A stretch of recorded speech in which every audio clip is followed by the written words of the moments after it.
बिस्मिल्लाहिर्रहमानिर्रहीम अस्सलाम वालेकुम। आप देख रहे हैं हमारा चैनल देसी स्टाइल फूड सीक्रेट। तो आज मैं इमली और टमाटर की बहुत ही ज़बरदस्त खट्टी मीठी और स्पाइसी सी चटनी बनाऊंगी, जो आप किसी भी स्नैक्स के साथ या फिर आप इसको सीख कबाब के साथ भी सर्व कर सकते हैं। ये बहुत ही मज़ेदार और बहुत ही टेस्टी सी चटनी बनती है। तो इसकी रेसिपी मैं आज आपके साथ शेयर कर रही हूँ। तो रेसिपी को पूरा फॉलो कीजिएगा। रेसिपी पसंद आए तो इसे लाइक और शेयर कर दीजिएगा। तो अगर अभी तक आपने हमारे चैनल को सब्सक्राइब नहीं किया हो तो प्लीज़ पहले चैनल को सब्सक्राइब कर लें और बेल आइकन का जो बटन है इसको दबाने से हमारी नई नई वीडियोस सबसे पहले फ्री में देखने को मिलेगी। तो आइए रेसिपी को बनाना स्टार्ट कर लेते हैं। इसके लिए मैंने इस तरह से एक पतीली ली है और उसमें मैं 3 बड़े साइज़ की इस तरह से टमाटर लिए हैं मैंने, और 2 स्लाइस में इनको कट कर लिया है।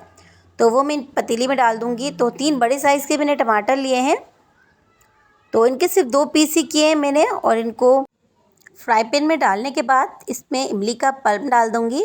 तो 1 प्याली फुल भर के मैंने इस तरह से पल्प लिया है और आधी प्याली में और डालूँगी। तो तकरीबन 1.5 प्याली के करीब ये हमारा इमली का पल्प है। तो इमली को मैंने अच्छे से भिगोने के बाद इसकी बीज निकाल कर इसको मैंने अच्छे से छान लिया था। तो ये हमारा स्मूथ सा इमली का पेस्ट रेडी हो चुका है। तो अब इसमें मैंने 8-10 इस तरह से घोल वाली लाल मिर्च डाल दी है।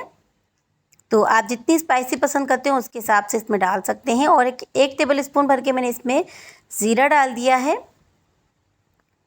और अब इसमें मैं डालूँगी चीनी। तो तकरीबन ये मैंने 4 से 5 टेबल स्पून के करीब चीनी ली है, तो वो भी मैंने इसी के साथ इसमें डाल दी है।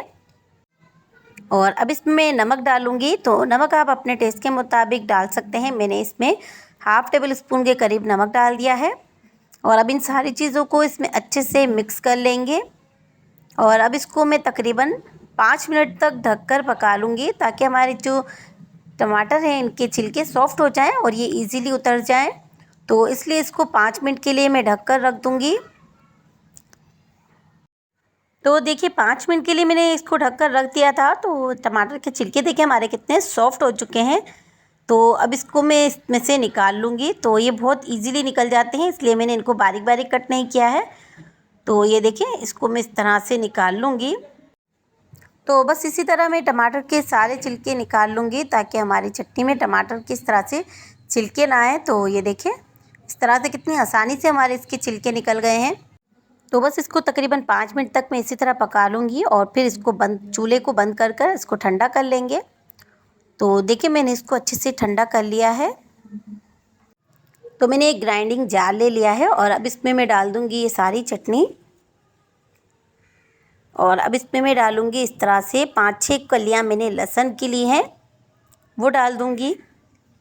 और इसमें थोड़ा सा मैं धनिया डालूँगी और थोड़ी पत्ते में इस तरह से चंद पत्ते में इस तरह पुदीने की डाल दूँगी। तो अब इसको भी मैं इस तरह से ग्राइंड कर लूँगी, ताकि हमारी स्मूथ सी चटनी बनके तैयार हो जाए। तो इस तरह से मैंने इसको अच्छे से ग्राइंड कर लिया है। तो देखिए हमारी कितनी ज़बरदस्त स्मूथ सी चटनी बनके रेडी हो चुकी है। बहुत ही ज़बरदस्त चटपटी और खट्टी मीठी सी ये चटनी बनके तैयार होती है। तो आप भी इसे ज़रूर ट्राई कीजिएगा और अपना फीडबैक हमें लाजमी दिया करें। रेसिपी पसंद आए तो इसे लाइक और शेयर कर दीजिएगा। तो मिलते हैं एक और नई रेसिपी लेकर। तो जब तक अपना ख्याल रखिएगा, हमें अपनी दुआओं में याद रखिएगा। जाने से पहले चैनल को ज़रूर सब्सक्राइब कर लीजिएगा। तो अब हमें इजाज़त दीजिए। अल्लाह हाफिज़।